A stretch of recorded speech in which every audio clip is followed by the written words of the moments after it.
And for more on the latest strikes, the second round of strikes by the U.S., we're now being joined by Edward P. Joseph, Senior Fellow at the Johns Hopkins University School of Advanced International Studies and Foreign Policy Analyst. And he's joining us live from Washington, D.C. Thanks very much for taking our time and joining us here on WION, sir. Good to be with you, Raisha. Right. Now, the next round of retaliatory strikes for the attack in Jordan has begun. We've just witnessed the US and UK struck at least 30 Houthi targets in Yemen. Now, all this comes after US struck Iran-backed militias in Iraq and Syria. All this while US says that it does not want to escalate tensions in the region. How do you read these strikes affecting the already volatile West Asia?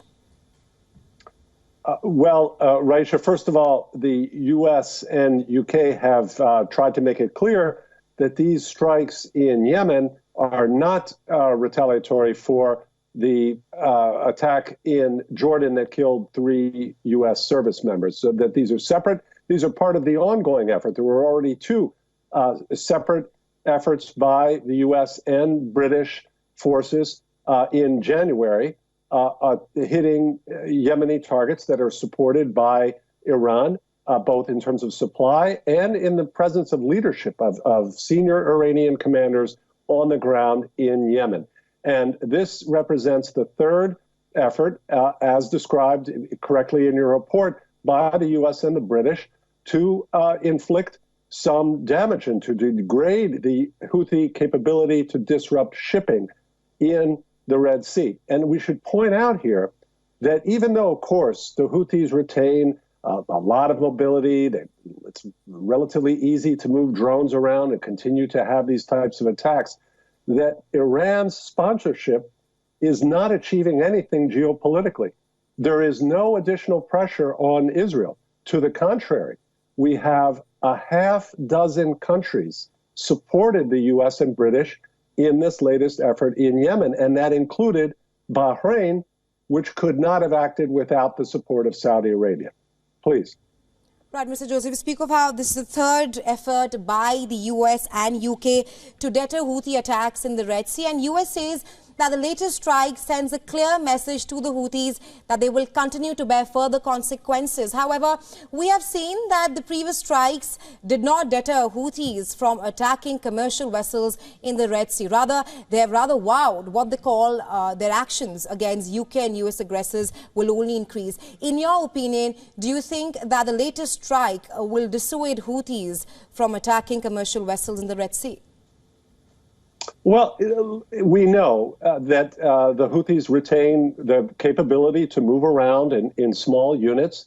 Again, they have support, active support from Iran, which ships not only the weaponry and the guided missiles, but the computer components that are necessary for the guidance systems. And it's very difficult to interdict that. There are reports even that Iran sends some of this stuff over land through other ports besides Yemeni ports. So it's very difficult. Yemen retains, the Houthis retain this ability, but what they risk is they risk their military capabilities in a country in which they do not have complete control, and which they retain a strong opposition within Yemen. So at some point, the Houthis and their Iranian backers have to consider the effect on the military balance within Yemen itself.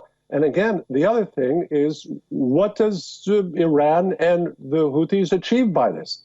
There is no additional pressure on Israel to halt. Instead, there are negotiations in Paris for a ceasefire. The Israelis have long put forward an agreement to a plan for hostage release in exchange for an extended ceasefire. And they continue with Egyptian and Qatari help there in Paris. Again, no additional pressure, nothing geopolitical here benefiting Iran, except greater exposure as a destabilizing agent in the Middle East. Please. Right, Mr. Joseph, my last question to you, and coming back to US's retaliatory strikes.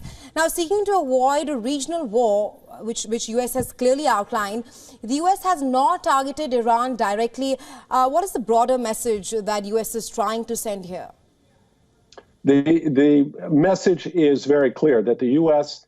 is determined to protect its troops that are deployed in the Middle East, as we say, or as you say, West Asia, that are there primarily for protection against the Islamic State. And the Islamic State, of course, is the very organization that committed a terrorist attack in Iran, killing nearly 100 Iranian civilians earlier last month. So that is the primary reason the U.S. remains undeterred by these attacks. And the message is that there will be a price if these Iranian proxies continue to attack U.S. forces. Of course, the Biden administration has no interest in, at this point, directly targeting Iran. And it seems that Iran understands that. And we should point out one final thing here. Iran's major objective is to keep the United States out of the Middle East or West Asia, as you say. And in fact, the Hamas mass terrorist attacks of October 7th have produced the opposite, as have Iranian actions. We now have 2 U.S. aircraft carriers that are deployed in the Mediterranean. We have this increased naval activity, British and American, in the Red Sea. And we have the European Union. The European Union itself has deployed its own independent mission in the Red Sea. So it's exactly the opposite of what Iran had hoped. Instead of diminished Western military presence in this region, there is increased military presence of the West in the Red Sea in particular, and nothing geopolitically that is benefiting Iran. Please. Right, Mr. Joseph. Thanks very much for taking our time and joining us here on WION. Always a pleasure to have you here. You're welcome.